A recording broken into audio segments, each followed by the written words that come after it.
dengan habaib fenomenal yang ada di Jakarta ini. Kita jangan dengarkan fitnah yang aneh-aneh, fitnah yang macam-macam tentang Habib Utsman bin Yahya, ya ikhwan. Nah baik, kemudian di tahun 1871, saudara, di mana-mana manggil Habib Utsman mufti. Saudara, mufti. Akhirnya pemerintah Hindia Belanda pun mengakui kemuftian daripada Habib Utsman. Karena orang untuk jadi mufti kan ada syaratnya, ya ikhwan. Nah ada ulama-ulama mau diangkat ke Belanda jadi mufti, nggak ada yang berani. Ada Habib Utsman. Mana berani mereka yataqaddam yatasaddar biwujudil Habib Utsman bin Yahya, alim kabir, saudara. Habaib di Jakarta dan sekitarnya belajar dari Habib Utsman. Nah jadi soal keilmuan Habib Utsman dalam bidang tafsir, dalam bidang hadis, dalam bidang fikih khususnya, dalam bidang ilmu falak tidak diragukan lagi. Alhamdulillahi Rabbil Alamin. Nah kemudian saudara, di tahun 1871 ya Belanda secara resmi mengakui Habib Utsman sebagai mufti Batavia. Saudara, tapi catat saudara, Habib Utsman selama menjabat jadi mufti tidak pernah terima gaji dari Belanda. Nah ini mesti kita catat. Habib Utsman gak terima gaji dari Belanda, saudara. Habib Utsman menolak, gak mau terima gaji dari Belanda. Sampai datangnya Senok Hugron. Jadi kalau ada yang bilang Habib Utsman ini dipengaruhi Senok Hugron. Senok Hugron itu datang belakangan. Tahun 1889. Saudara. Artinya umur Habib Utsman sudah hampir 70 tahun. Sudah 60 tahun sekian, saudara. Memang ada murasalah, ada surat menyurat antara Habib Utsman dengan Senok Hugron sebelum Senok Hugron datang di Jakarta. Jadi karena Senok Hugron tahu dia akan ditugaskan di Indonesia, dia kemudian cari referensi siapa di Indonesia ini ulama-ulama kaum muslimin yang bisa dihubungi, ada murasalah, saudara. Nah itu sekitar tahun 1888, 1 tahun sebelum Senok Hugron datang ke Indonesia. Jadi Senok Hugron itu bukan bergaul dengan Habib Utsman dari Habib Utsman muda. Enggak. Belakangan. Habib Utsman umurnya sudah hampir 70 tahun. Udah sebe ya ikhwan. Nah kemudian. Saudara begitu Senok Hugron datang. Saudara. Senok Hugron ini yang mengusulkan kepada Belanda untuk menggaji Habib Utsman. Nah, tapi Habib Utsman tetap menolak ya ikhwan. Habib Utsman enggak terima gaji dari pemerintah. Dari pemerintah Belanda, saudara. Itu ijtihadnya Habib Utsman. Itu sikapnya Habib Utsman. Saudara, beliau nggak mau makan uang dari Belanda. Ya, ikhwan. Tapi jabatan itu diterima oleh Habib Utsman. Kenapa? Lihifzil ummah. Untuk menjaga umat, saudara. Kalau umat nggak ada muftinya, umat nggak ada yang jagain, berbahaya.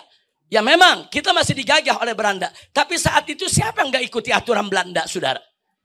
Jadi kalau Habib Utsman kemudian punya kedekatan dengan Belanda, ketika itu dituduh sebagai antek Belanda, tuduhan tersebut terlalu naif, terlalu mengada-ada. Fitnah itu terlalu keji dan kejam, saudara.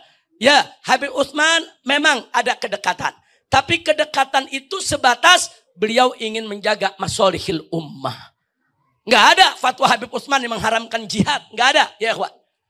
Nah, adapun ada 1-2 kejadian di Banten, di Aceh, di beberapa tempat, saudara, yang kemudian Habib Utsman di situ berpendapat, saudara.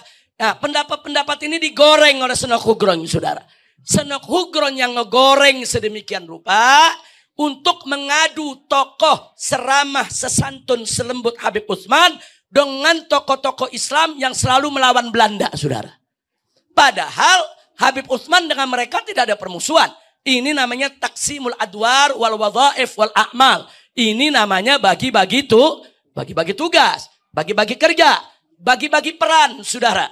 Jadi kalau semua perang lawan Belanda, lalu yang mengurus administrasi itu memang siapa? Saat itu administrasi negara di Jakarta dan seluruh Indonesia ada di tangan pemerintah Belanda. Kalau Habib Utsman karena kedekatannya dengan Belanda hanya untuk membela maslahat umat Islam disebut sebagai antek, maka saya mau balik bertanya. Lalu bagaimana dengan jenderal-jenderal Indonesia dulu yang ikut Kenil? Kenil itu, saudara, itu tentara Belanda. Tentara Belanda. Begitu kita merdeka, jenderal-jenderal Kenil rame-rame ikut negara Republik Indonesia, saudara. Akhirnya mereka menjadi apa? Mereka juga ikut bersama-sama para pendiri bangsa dalam kemerdekaan. Mereka nggak disebut pengkhianat.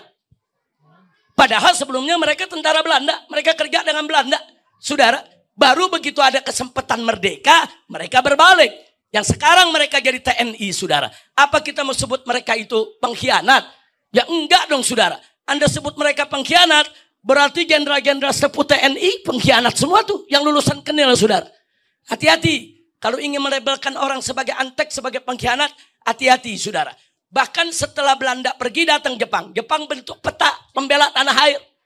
Orang pribumi dikumpulin, disuruh jadi tentara sama Jepang. Jadi tentara Jepang mereka. Saudara, tapi begitu ada kesempatan merdeka, peta ini berbalik melawan Jepang. Kita merdekakan, kita punya negeri. Ini namanya innal harba khud'ah, saudara. Iya, ya namanya perang kan mesti strategi. Jadi jangan langsung dibilang Kenil pengkhianat, langsung dibilang peta pengkhianat. Jangan. Mereka dulu bekerja dengan Belanda sambil nyusun strategi. Peta bekerja dengan Jepang sambil susun strategi. Apa bedanya? Habib Utsman juga, saudara, berjuang mendekati Belanda untuk menjaga kemaslahatan umat. Itu juga namanya strategi. Jangan satu pihak merasa strateginya lebih bagus daripada yang lain. Kira-kira jelas tidak? Nah sekarang mari kita lihat. Sebelum Sunok Hugron datang, saudara, dulu ada tokoh sebelum Sunok Hugron itu, Van der Burg, itu pemikir daripada pemerintah Belanda. Dia meneliti dari Sabang sampai Merauke, dia laporkan ke Ratu Belanda bahwa karena Indonesia ini mayoritas adalah umat Islam, maka sebaiknya undang-undang yang berlaku di Indonesia adalah syariat Islam. Dari mana seorang Van der Burg ini bisa berpendapat sedemikian rupa, saudara? Di antaranya masukan dari Mufti Betawi Al-Habib Utsman bin Abdullah bin Aqil bin Yahya. Usulan Van der Burg ini diterima oleh Ratu, dan kemudian Ratu Belanda mengeluarkan putusan bahwa umat Islam di Indonesia harus pakai hukum Islam, sehingga didirikan mahkamah syariah, mahkamah syariat. Jadi pengadilan syariat itu zaman Belanda ada, saudara. Itu hasil perjuangan para ulama. Nah, tapi ini ditentang oleh Sunok Hugron. Nah, Sunok Hugron ini punya penelitian berbeda. Dia nentang itu, dia nggak mau hukum Islam yang berlaku, saudara. Sunok Hugron ini justru jahat. Dia mau obok-obok. Sampai akhirnya Van der Burg ini dipecat, diberhentikan, digantikan oleh Sunok. Sunok mengatakan yang harus berlaku di Indonesia itu adalah hukum adat. Karena masyarakat Indonesia itu mayoritas mengikuti adat, bukan mengikuti Islam. Ini terjadi perdebatan sengit antara Habib Utsman bin Yahya dengan Sunok Hugron, ya kawan. Habib Utsman tetap bertahan bahwa umat Islam harus pakai hukum Islam. Nah akhirnya apa? Karena Sunok Hugron orang Belanda, dia dibela oleh kerajaan Belanda, saudara. Akhirnya usulnya sebagian diterima, saudara. Sebagian usulnya diterima oleh negara, kemudian pengadilan syariat dibatasi wewenangnya. Yang tadinya wewenangnya luas, kemudian dibatasi hanya urusan perkawinan, pernikahan, urusan wasiat, urusan warisan, urusan itu semua yang membuat kompilasi hukum Islam di zaman Belanda adalah Habib Utsman bin Yahya. Ya, kalau nggak ada Habib Utsman saat itu, nggak punya kita kompilasi hukum Islam. Nggak ada kita pengadilan syariat. Betul, yang membentuknya ada Belanda. Ya Belanda yang berkuasa, saudara. Tapi itu siasat strategi yang begitu jenius dari Habib Utsman bin Yahya, sehingga umat Islam punya pengadilan syariat, sehingga hukum Islam bisa berlaku. Alhamdulillah. Nah ini yang perlu kita sampaikan. Zaman itu siapa sih yang nggak minta izin sama Belanda? Jamiat Khair didirikan tahun 1901, izinnya dari mana? Belanda. Muhammadiyah didirikan, izinnya dari mana? Belanda. NU didirikan, saudara, tahun 26, izinnya dari mana? Belanda. Kalau nggak izin dari Belanda, bisa didirikan? Nggak bisa. Bisa ditangkap semua pendirinya, saudara. Karena saat itu di Indonesia adalah pemerintahan Hindia Belanda. Mereka jadi gubernur, mereka yang atur ini negeri, mereka rekrut pegawai negeri, mereka gaji polisi buat jaga jalanan, jaga keamanan di kampung-kampung, mereka gaji petugas pos untuk menyampaikan surat kemana-mana negeri, saudara. Mereka gaji guru-guru untuk mengajar di sekolah-sekolah. Mereka gaji para buruh untuk kerja di kebun-kebun mereka, saudara. Walaupun gajinya semau-maunya, saudara. Namanya juga penjajahan.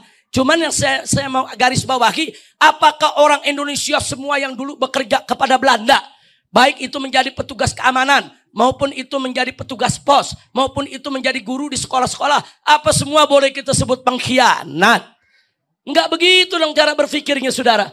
Apakah petani-petani dulu, pekebun-pekebun yang kerja di perkebunan-perkebunan Belanda, dapat gaji dari Belanda, apa mereka semua kita sebut pengkhianat?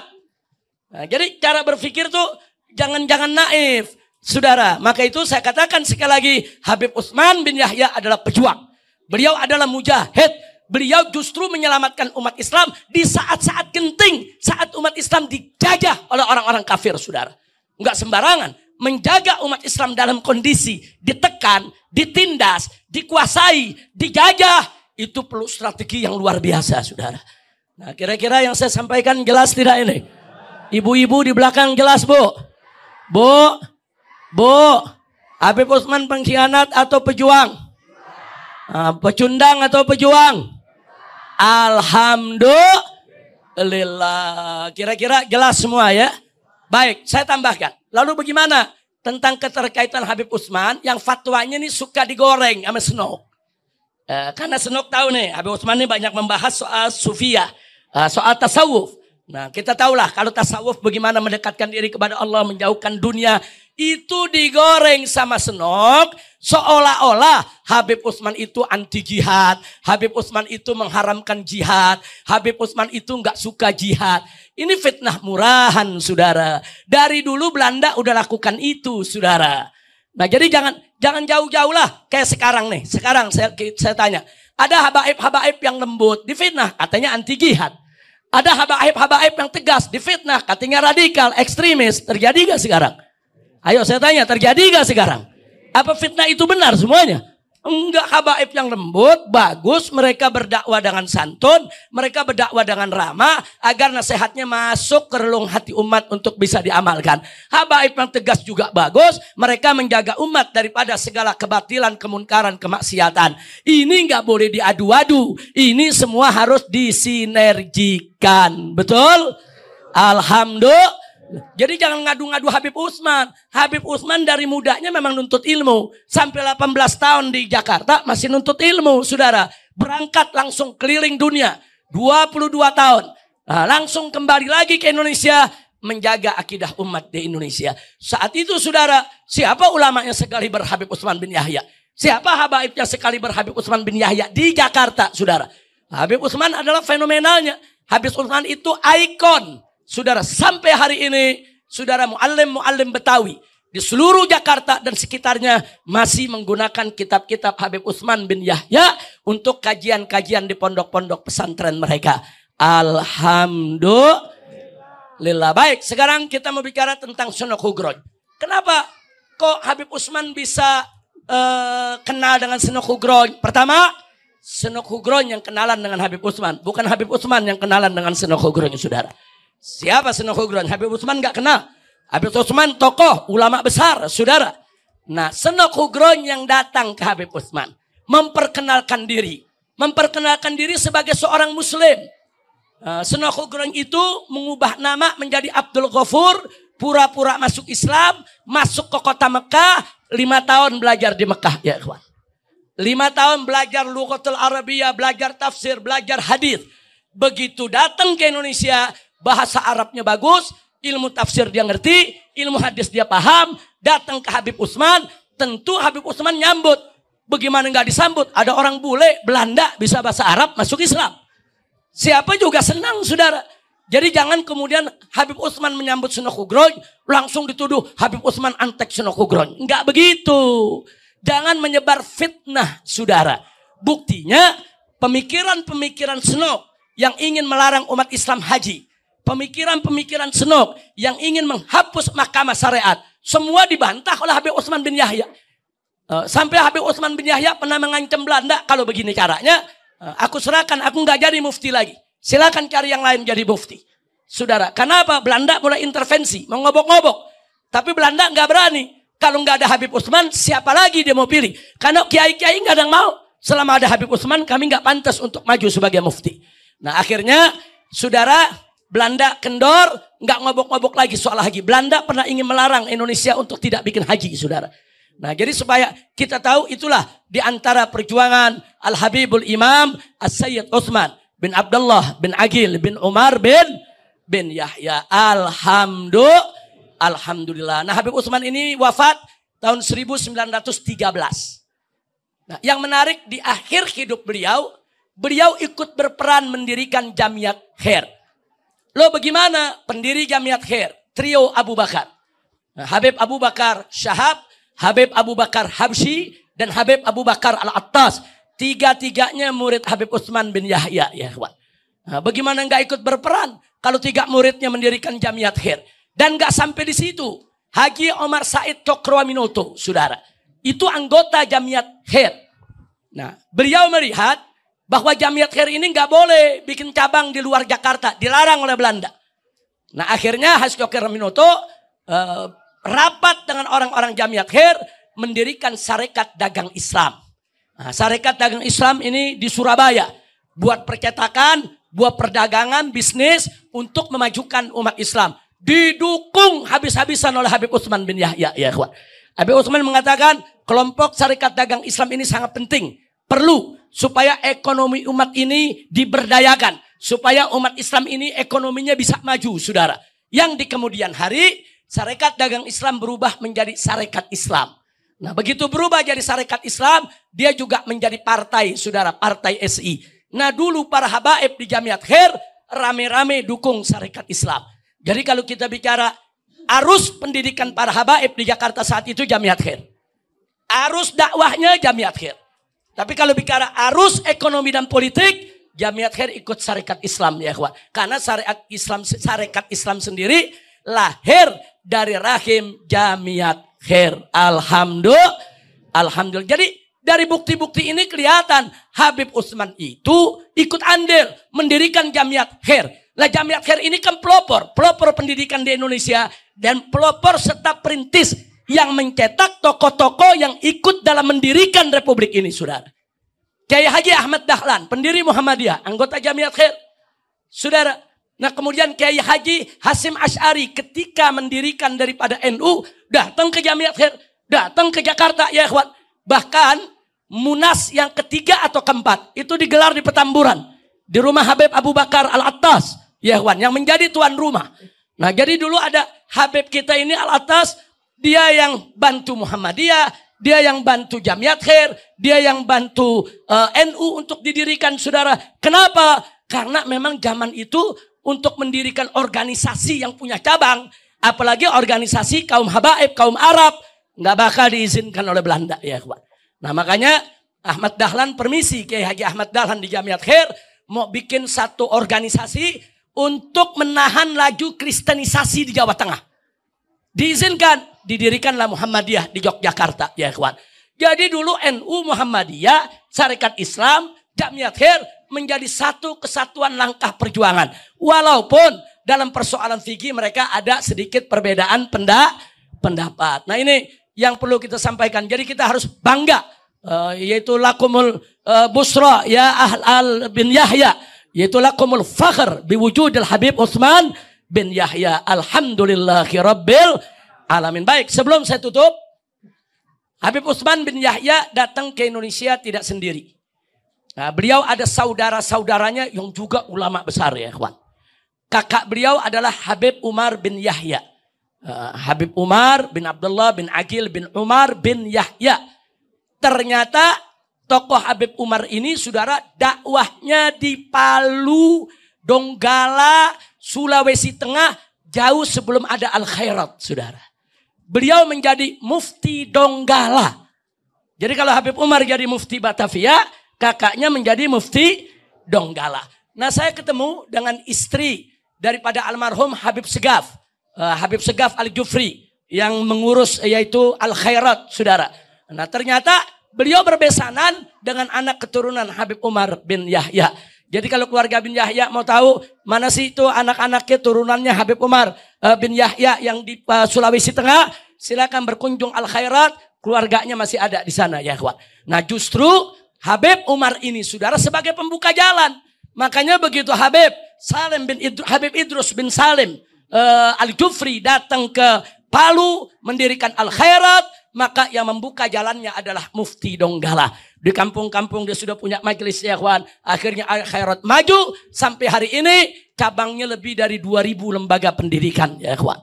Alhamdulillah. Masih ada satu lagi, saudara, yaitu adik daripada Habib Utsman bin Yahya, yaitu Habib Hashim, saudara bin Yahya.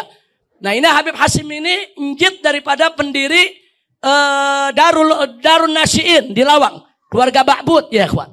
Nah itu keluarga Ba'bud di sana anak cucu daripada Habib Hashim bin Yahya. Jadi kalau keluarga bin Yahya Al-Makfun yang ada di Jawa Timur, yang ada di Singosari, di Lawang, di Malang, di Surabaya, itu semua dari Habib Hashim. Siapa Habib Hashim? Saudagar, kaya raya, saudara. Sekaligus juga dai. Adik dari Habib Utsman, muda, ganteng, tampan, luar biasa, saudara. Nah, tapi vokalnya luar biasa terhadap Belanda. Ini kebalikan Habib Utsman. Kalau Habib Utsman santun, lembut. Kalau Habib Hashim ngelawan melulu. Nah ini yang keluar masuk penjara, saudara. Jadi Habib Hashim ini keluar masuk penjara. Dikit-dikit keluar masuk penjara. Sampai akhirnya diasingkan ke Pontianak. Belanda di Jawa Timur udah pusing ngadepin Habib satu. Nah, habis lepas ngelawan lagi. Habis lepas ngelawan lagi. Akhirnya diasingkan ke Pontianak, saudara. Nah jadi kita biar tahu. Jadi keluarga Habib Utsman ini keluarga pejuang. Jadi jangan kurang ajar mereka yang seenak-enaknya mengatakan Habib Utsman antek Belanda, Habib Utsman pengkhianat. Kurang ajar. Ini bukan lagi Qalilul Adab, ini Adimul Adab. Mereka tidak punya adab, mereka tidak punya akhlak, dan ini nggak boleh kita biarkan ya ikhwan. Maka itu saya minta kepada pemuda-pemuda keluarga besar Al bin Yahya yang ada di sini, baik yang menantunya bin Yahya, istrinya bin Yahya, yang uminya bin Yahya, yang jidanya bin Yahya, yuk sama-sama kita luangkan waktu bagaimana kita gali referensi-referensi untuk kita tulis manaqib Habib Utsman yang lengkap ya ikhwan. Jadi jangan hanya bicara soal ibadah dan ilmunya saja, tapi perjuangan Habib Utsman juga harus dituliskan. Supaya apa? Supaya kita bisa melawan racun-racun pemikiran yang sekarang sedang disebarkan oleh para pembenci habaib yang ingin memfitnah Habib Utsman bin Yahya. Mudah-mudahan kita semua diselamatkan oleh Allah Subhanahu wa taala. Jadi saya rasa mudah-mudahan walaupun singkat jelas. Kira-kira jelas gak yang saya sampaikan? Nah, kira-kira udah tahu siapa Habib Utsman bin Yahya? Alhamdulillah. Kita kalau kenal jadi sayang, tak kenal maka tak sayang. Kalau kita kenal, oh Habib Utsman nggak sembarangan. Nah dulu Habib Utsman dikuburkan di makam wakaf Tanah Abang. Dulu ada gubahnya di sana. Di samping gubahnya kubur saya punya keluarga ya kawan. Saya punya Jid, saya punya Abul Jid, saya punya ayah. Dulu di samping daripada gubahnya Habib Utsman. Dulu saya dengan saya punya ibu dan keluarga, kalau ziarah ke saya punya ayah, habis dari situ di sampingnya memang Habib Utsman. Kita langsung masuk ke gubah. Nah pada saat dibongkar itu kuburan, tidak ada satupun keluarga besar Habib Utsman yang ridho dengan pembongkaran. Semua menolak. Karena saat itu Ali Sadikin ini menguasakan kezoliman, saudara. Dia memaksakan harus dibongkar semua, saudara. Tapi wallahu a'lam, nanti silakan ditahqiq, diteliti oleh keluarga besar Habib Utsman. Ada beberapa pecinta Habib Utsman, baik dari kalangan habaib maupun dari kalangan muhibbinnya, yang hadir mewakili keluarga untuk menjadi saksi daripada pembongkaran yang kemudian dipindahkan. Mestinya yang dari Karep Bipak termasuk saya punya ayah semua dipindahkan ke Juruk Purut ya kawan. Tapi khusus Habib Utsman ini kabarnya simpang siur. Maka itu saya minta semua ditahqiq. Apakah dikuburkan di dekat Masjid Al-Abidin di Jakarta Timur atau di Juruk Purut, ini mesti ditahqiq. Insya Allah kalau ditahqiq nanti akan ada kebenaran yang tidak diragukan. Tapi nggak usah khawatir, nggak ketemu magam Habib Utsman. Habib Utsman sudah ikon dakwah. Habib Utsman pejuang. Habib Utsman ada di hati kita. Nggak ada yang bisa mengotori daripada nama baik Habib Utsman bin Yahya. Mudah-mudahan kita semua bibarakati Habib Utsman bin Yahya wa nafahati wa asrari, kita Allah Subhanahu wa taala menjadikan kita sebagai hamba-hambanya yang shalihin, yang mampu untuk melanjutkan perjuangan Habib Utsman bin Yahya. Ala hadhihi niyyah wa likulli niyatin salihah wa ila hadratin nabiyil mustafa sallallahu alaihi wasallam bisirril Fatihah.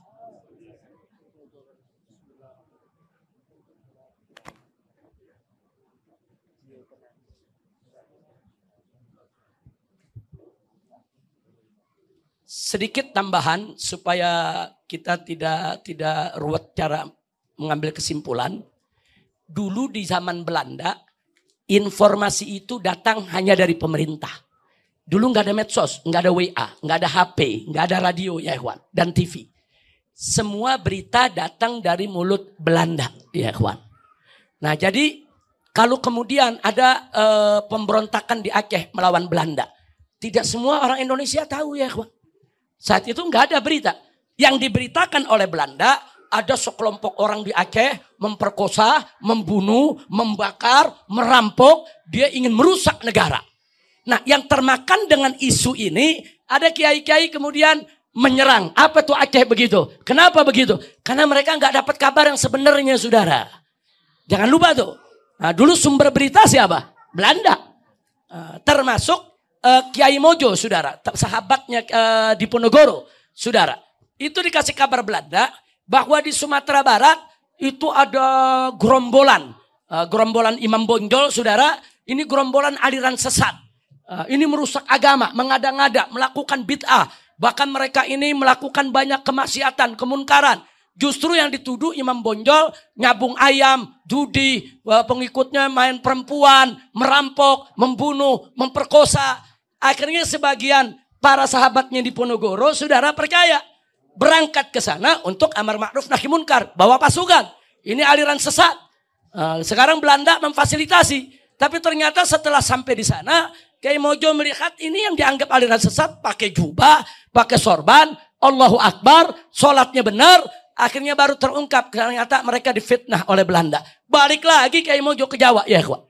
Nah, jadi artinya saat itu memang politik Belanda itu divide et impera, memang adu domba, saudara. Habib Utsman diadu domba dengan petani yang berontak di Cilegon. Habib Utsman diadu domba dengan peristiwa yang ada di Aceh. Itu semua gorengan senuk, saudara. Jadi kalau dikatakan Habib Utsman mengharamkan jihad, Habib Utsman menyerang pribumi yang jihad, itu semua digoreng oleh senuk, ya kawan. Kenapa kita mesti percaya sama senuk? Senuk nggak masuk Islam, dia pura-pura. Saudara, dari mana kita tahu masuk Islam? Mr. Hamid Al-Ghadri dalam bukunya Politik Belanda dalam memecah belah bangsa Arab di Indonesia, saudara menceritakan bahwa Habib Utsman menerima Senok Hugron sebagai tamu karena Habib Utsman menduga yakin kalau dia masuk Islam. Jadi saat itu nggak ada yang tahu dia pura-pura masuk Islam. Apalagi Senok Hugron berangkat ke Garut, lamar orang Garut, perempuan Garut, dan kawin di Garut. Ada keturunannya sampai saat ini. Kawinnya cara Islam, ya kawan. Maka itu saat itu Habib Utsman bin Yahya dan para ulama DKI taunya Senok Hugron orang Islam, mu'alaf, masuk Islam, ya kawan. Kapan kita tahu dia nggak masuk Islam? Setelah Indonesia merdeka. Setelah Indonesia merdeka, tahun 60-an, setelah orang-orang Indonesia melakukan penelitian, datang ke Leiden, ke museum di sana, saudara, membuka arsip, di situ ada surat menyurat Senok Hugron dengan Ratu Belanda, ya kawan. Di situ Senok menceritakan kalau dia pura-pura masuk Islam. Nah, saya mau tanya, jadi kalau Habib Utsman nganggap Senok Hugron Islam, saudara, wajar tidak? Nggak ada yang tahu. Nggak ada yang tahu dia kafir, saudara. Nah, sekarang saya mau tanya, kita nih sekarang aja kalau ngeliat Franji masuk Islam, girang nggak? Seneng nggak? Nah, jadi wajar nggak kalau Habib Utsman senang ada Franji masuk Islam?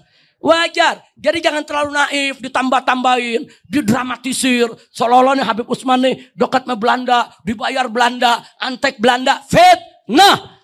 Bahkan Habib Utsman selama jadi mufti nggak mau terima gaji dari Belanda. Itu aja udah menunjukkan sikap, saudara. Ihtiyat, warok. Nggak mau makan duit dari Belanda. Lalu kenapa jabatan muftinya diterima? Lihifdil ummah, liriayatil ummah, untuk menjaga maslahat umat Islam. Kira-kira jelas ya? Nah, jadi praktek Belanda memfitnah begitu jangan kaget. Saya kasih contoh yang konkret. Zaman sekarang aja nih. Saya dengan istri, dengan mantu, dengan anak, dengan cucu. Saudara, pada saat KM 50, kami diikuti, kami dikuntit, kami disergap. Saudara, sampai akhirnya alhamdulillah dengan pertolongan Allah kami selamat. 6 laskar kami diculik, disiksa, dan dibunuh. Saudara, ini kejadian zaman sekarang nih. Tapi masih ada segelintir habaib dan kiai serta umat yang mengatakan apa? Habib Rizik yang salah, kenapa ngelawan polisi? Laskar tuh yang salah, kenapa bawa senjata dan lain sebagainya? Saudara, ini zaman modern, medsos ada, telepon ada, WA ada. Ternyata ngarang fitnah masih tetap bisa tidak? Bisa. Apalagi zaman Habib Utsman yang gak ada telekomunikasi. Dengan mudah Senok menggoreng untuk memfitnah Habib Utsman bin Yahya. Betul? Nah, sekarang kenapa mesti percaya? Senok Hugron kafir. Jangankan kafir, fasik aja kalau bawa berita kita mesti hati-hati. In ja'akum fasikun binaba'in fatabayyanu. Orang fasik aja bawa berita kita mesti tabayun. Apalagi senok kafir bawa berita ngejelekin Habib Utsman. Jangan percaya. Nah, kira-kira jelas kan nih? Paham semua? Alhamdulillah cukup sampai di sini. Kalau nggak ditahan sampai maghrib urusannya. Nah, terima kasih banyak ini. Saya semangat begini kenapa? Maklum istri bin Yahya. Jadi keluarga besar bin Yahya juga. Nah, jadi kita ini semua keluarga besar bin Yahya. Baik yang menantu, cucu, cicit semua. Kita punya kewajiban. Jaga baik-baik nama harum dan mulianya. Yaitu Al-Habib Utsman bin Yahya. Cara menjaganya bukan hanya membela beliau dari fitnah. Tapi perilaku kita, akhlak kita juga harus baik. Tunjukkan. Kalau kita adalah anak, cucu, keluarga besar dari Habib Utsman bin Yahya. Yang fenomenal. Sebagai mufti Batavia. Ya ikhwan. Yang bukan main. Berguru kepada ulama-ulama besar. Di abadnya. Alhamdulillah. Itu saja yang bisa saya sampaikan. Terima kasih, mohon maaf atas segala kekurangannya dan kehilafannya. Hadani Allah wa iyyakum ila siratikal mustaqim. Wassalamualaikum warahmatullahi wabarakatuh.